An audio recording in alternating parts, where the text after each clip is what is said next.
Welcome to the Kim and Jerry podcast, your source for all things mortgage notes and passive real estate strategies. Whether you're considering mortgage notes as a business model or exploring passive real estate opportunities, we've got you covered. Unlocking the secrets of financial success, one mortgage note at a time. With expert insights, pro tips, and engaging conversations.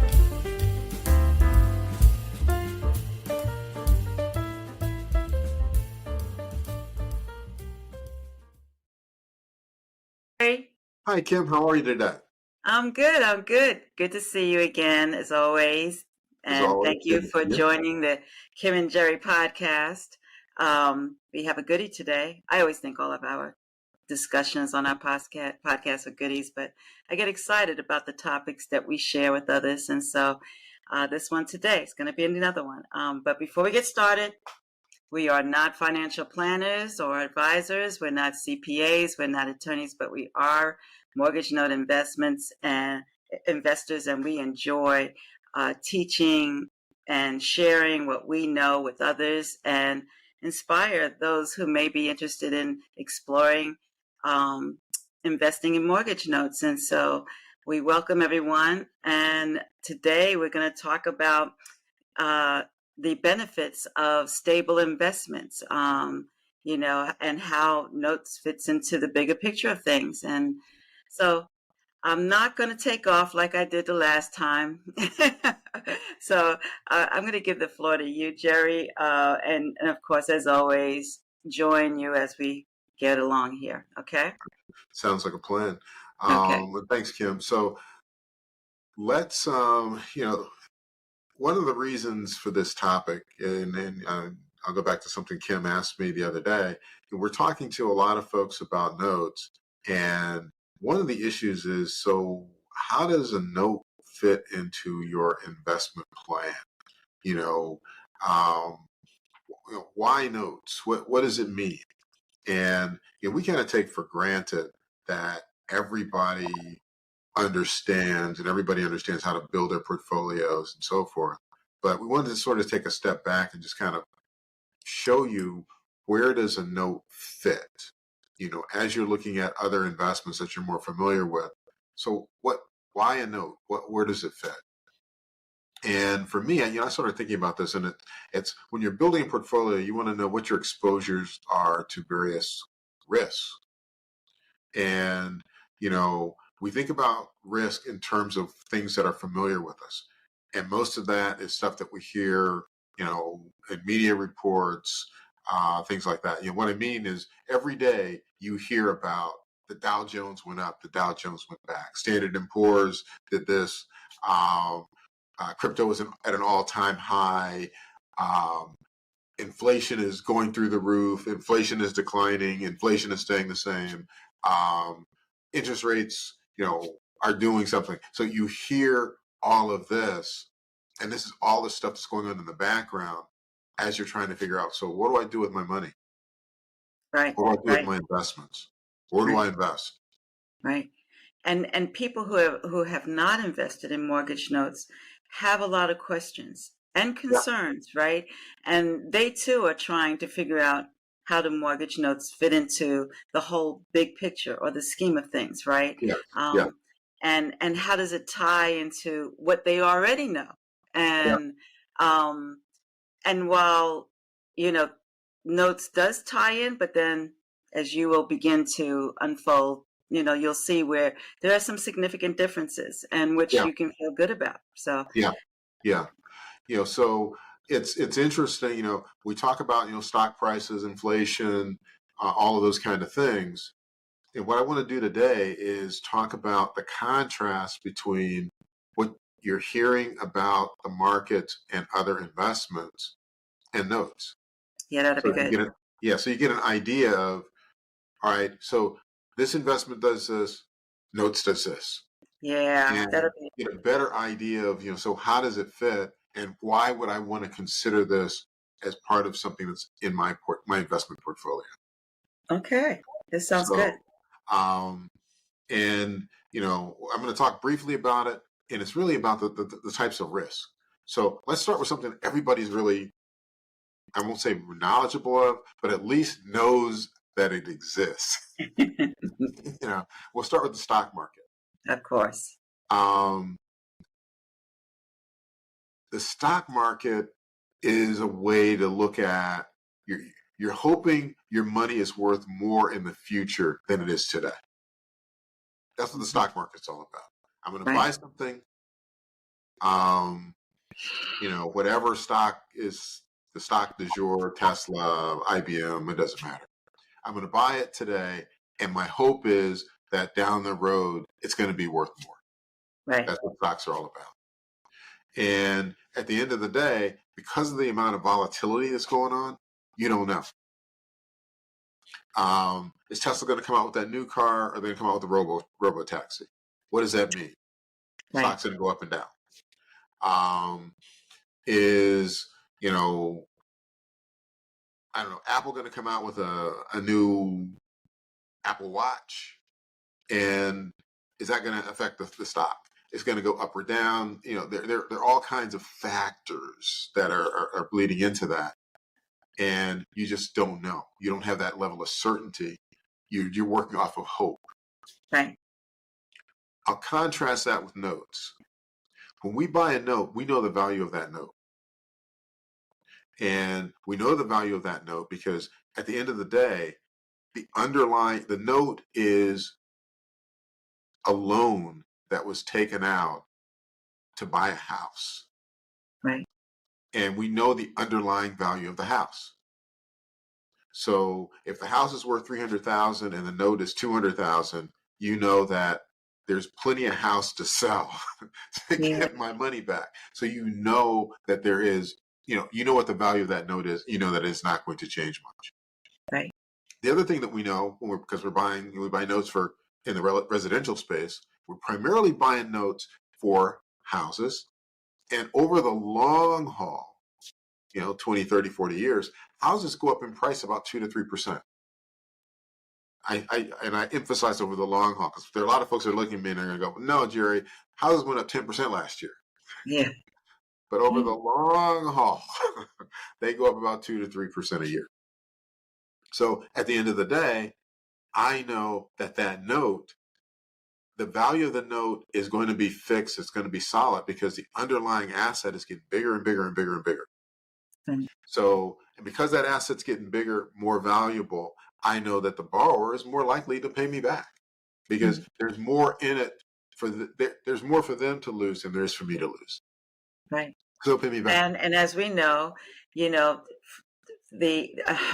house is the number one and the biggest investment that people make. And so they protect that. They make sure that they didn't make the wrong choice and that they don't lose their investment.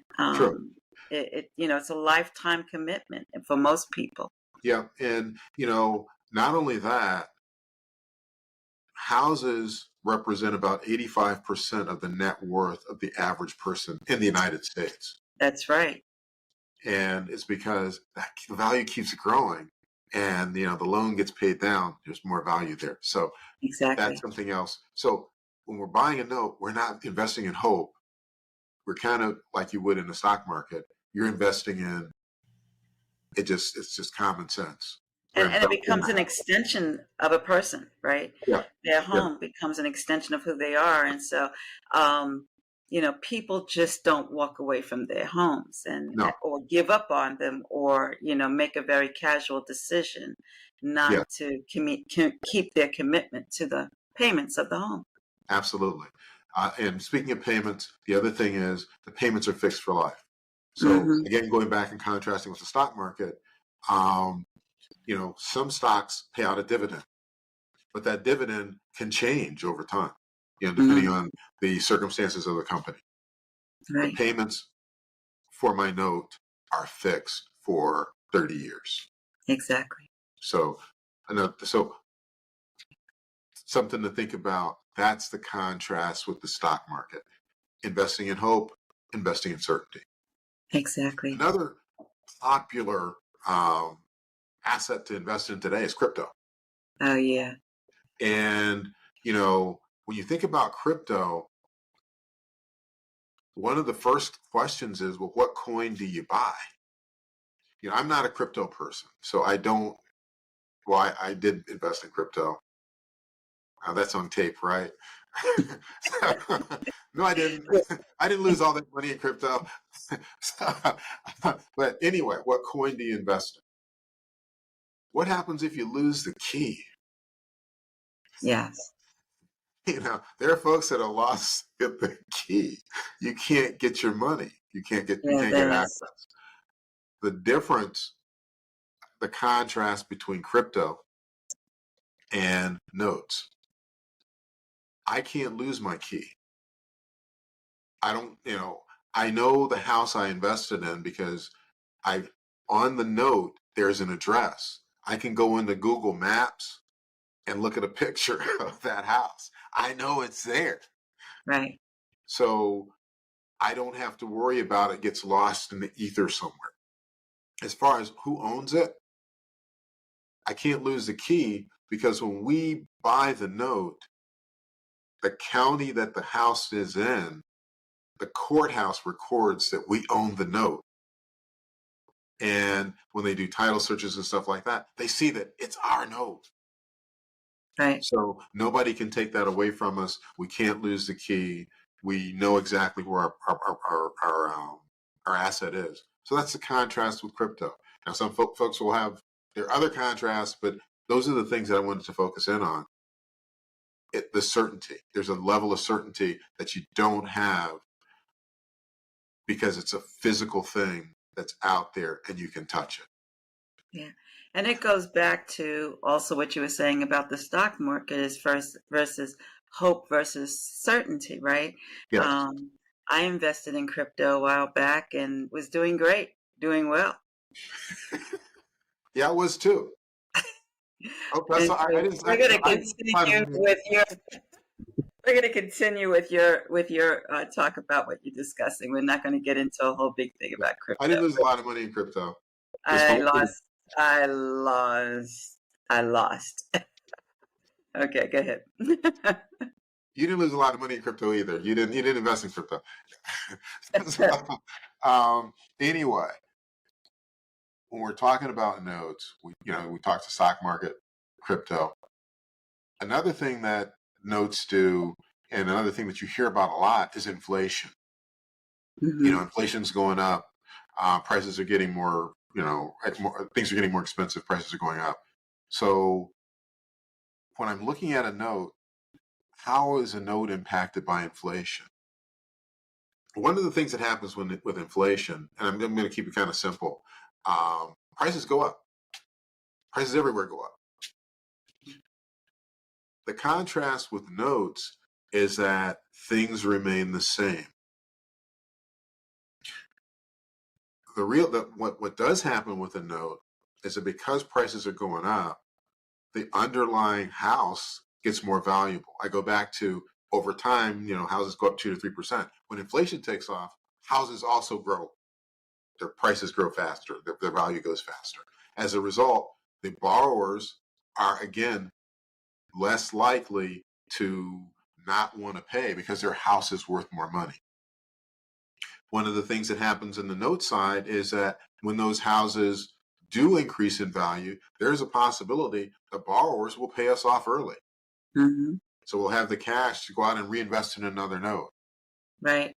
And any discounts and whatever, any additional profit over and above what we thought we had in the note will be materialized when they refinance the house. So inflation is actually a good thing for us. So we're not, well, I won't say it's a good thing. It does not impact us adversely in this particular asset class.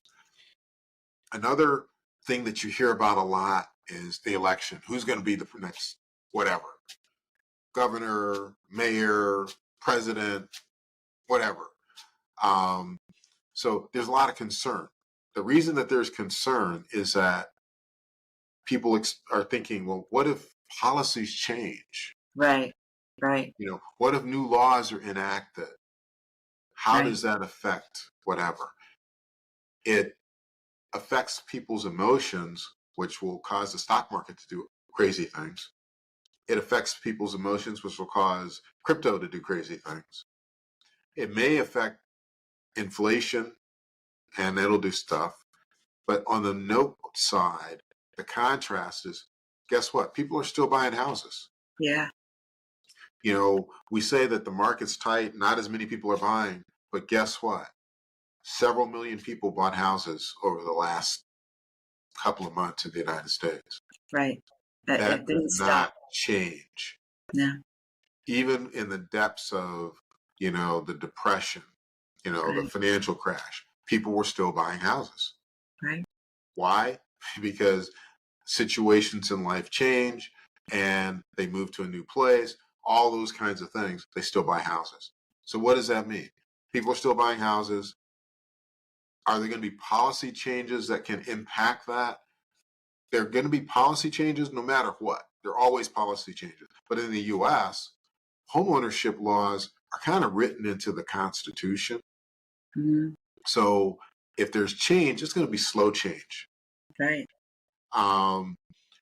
The debt repayment laws are not affected by short-term changes in laws and policies. So again, the election, it doesn't really affect your investment in the short term in the note space, because all of the laws are kind of written and all of the rules are kind of written to make investing in notes attractive.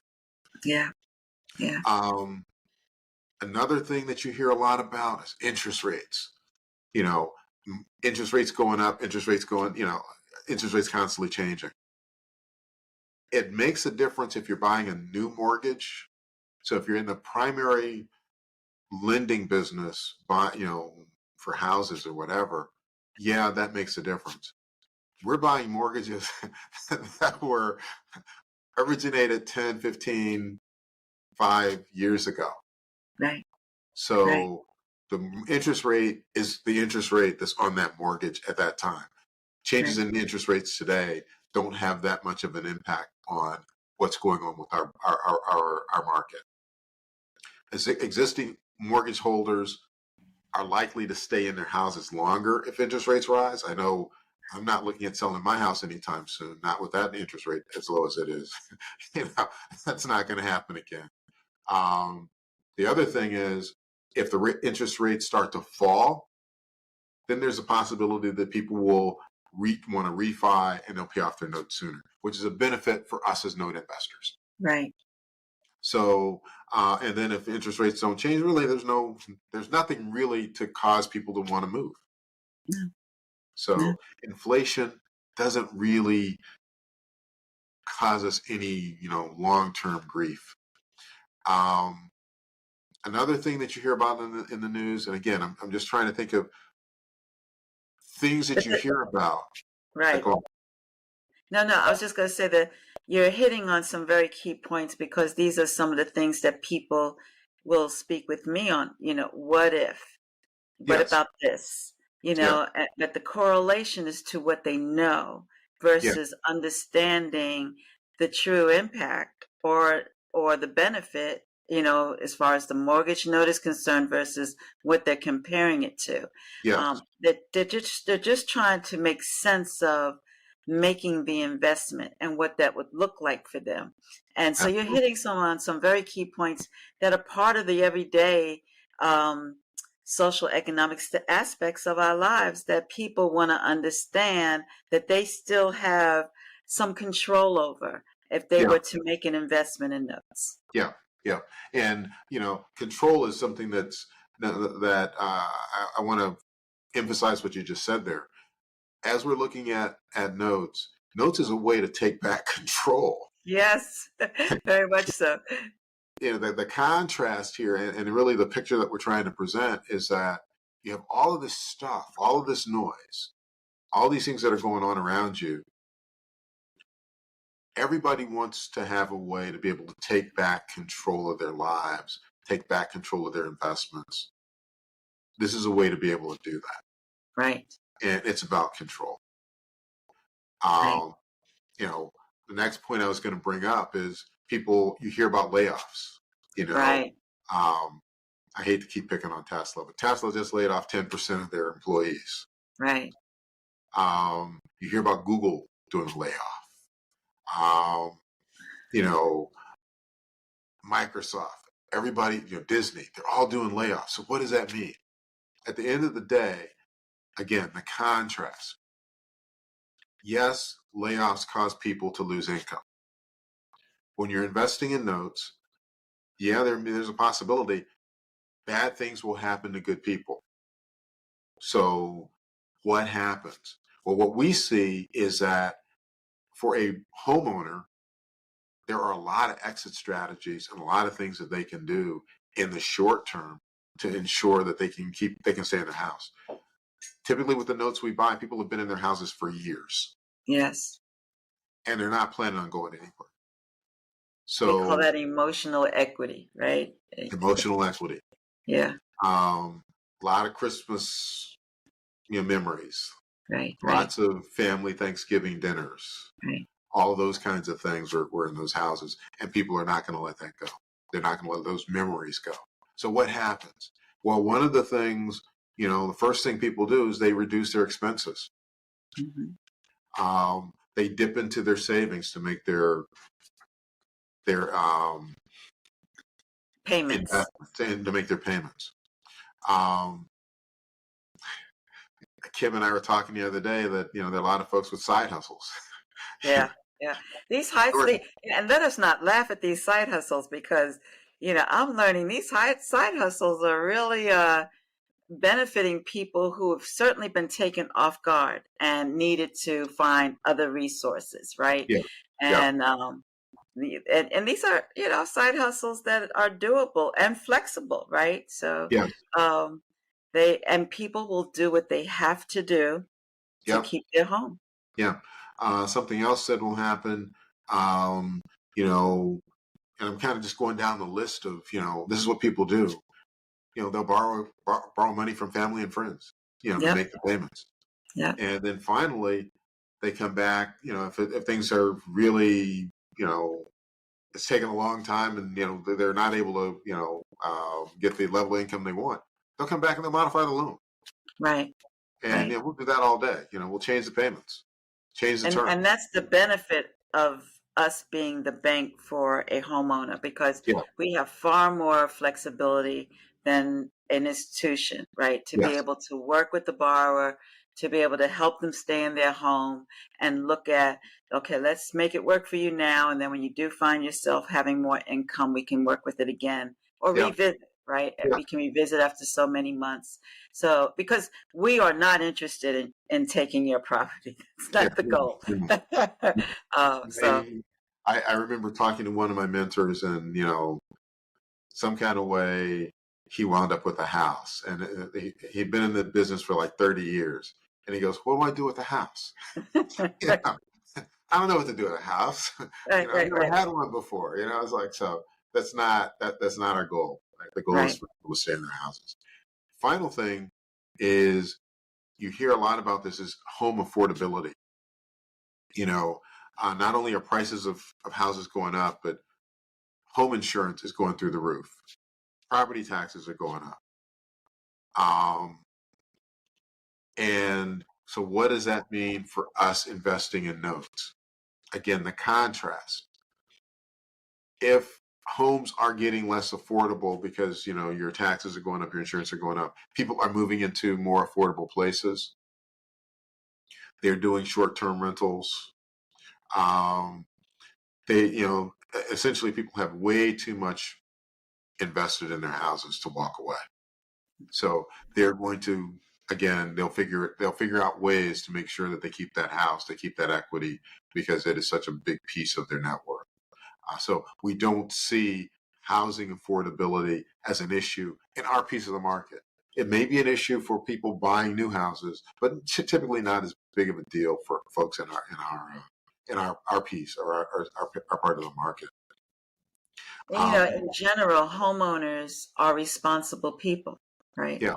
Because, in order to get a mortgage loan, you had to demonstrate that you were a responsible, credit-worthy individual, right? True. And so that mindset doesn't disappear, right? They're still using who they are as a person to be responsible about uh, the property that they own and their own lifestyle, their family, right?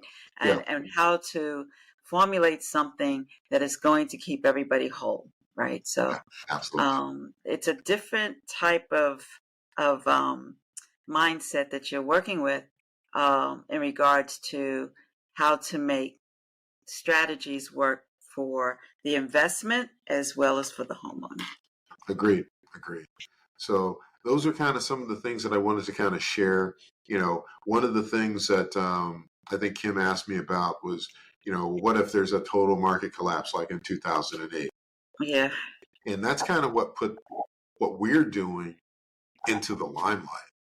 Yes. Prior to 2008, mortgages were being sold in the secondary market, but they were sold in such large amounts, so thousands of loans at a time, that folks like us couldn't afford to get into the market to buy those notes.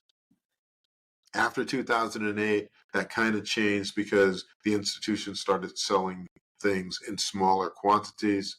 And basically, the secondary market just sort of exploded Right.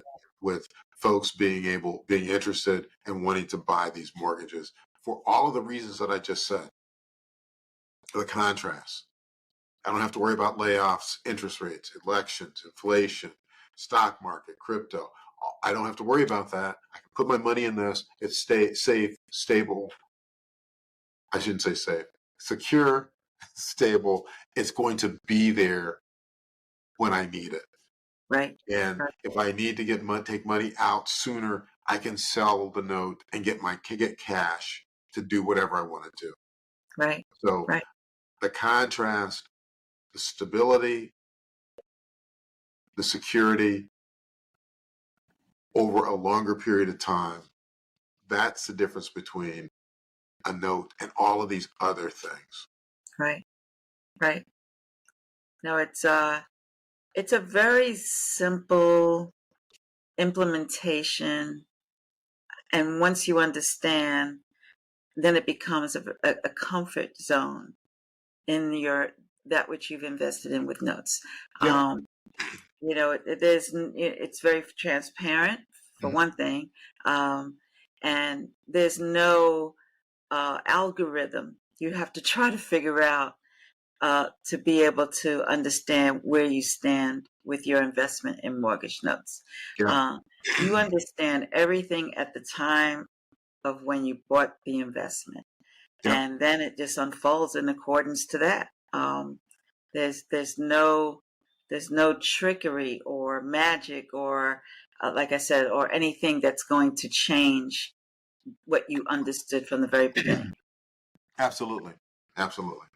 So I hope I've been able to kind of give folks an understanding of the contrast and understand, going back to what are the benefits of a stable investment. A stable investment is an investment that is going to, that you can sleep well at night knowing tomorrow will, when I look at my investment tomorrow, it's going to look the same as it did today. Right.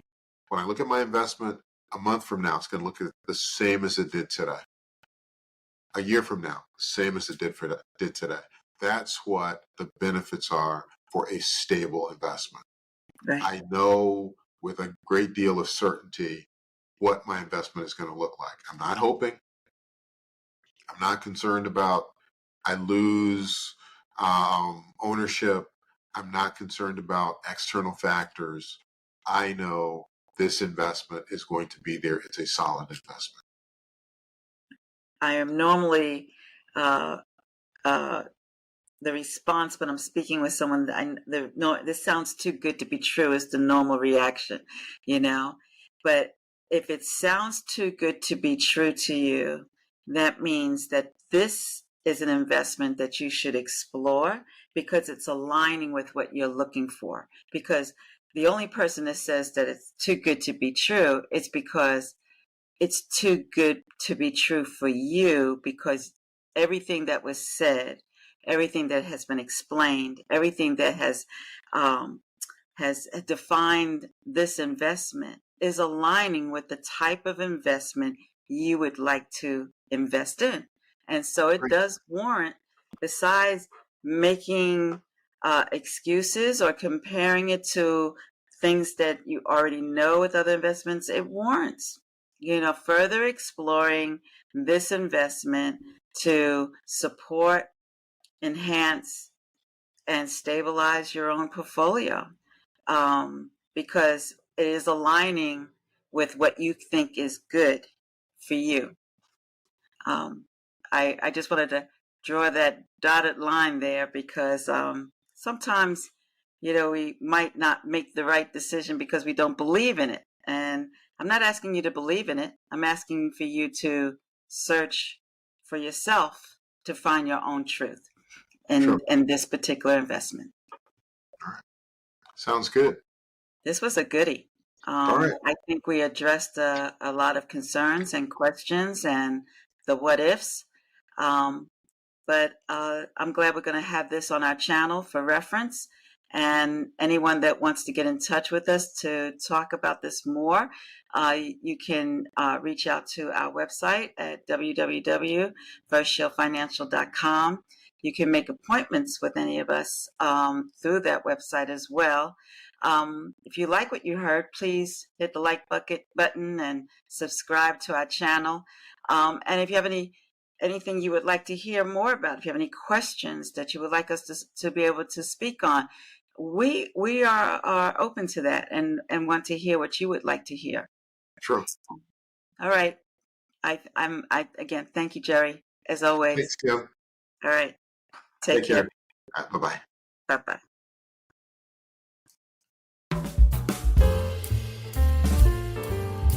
And that wraps up another episode of the Kim and Jerry podcast, brought to you by First Shield Financial, your trusted partner in cash flow investing.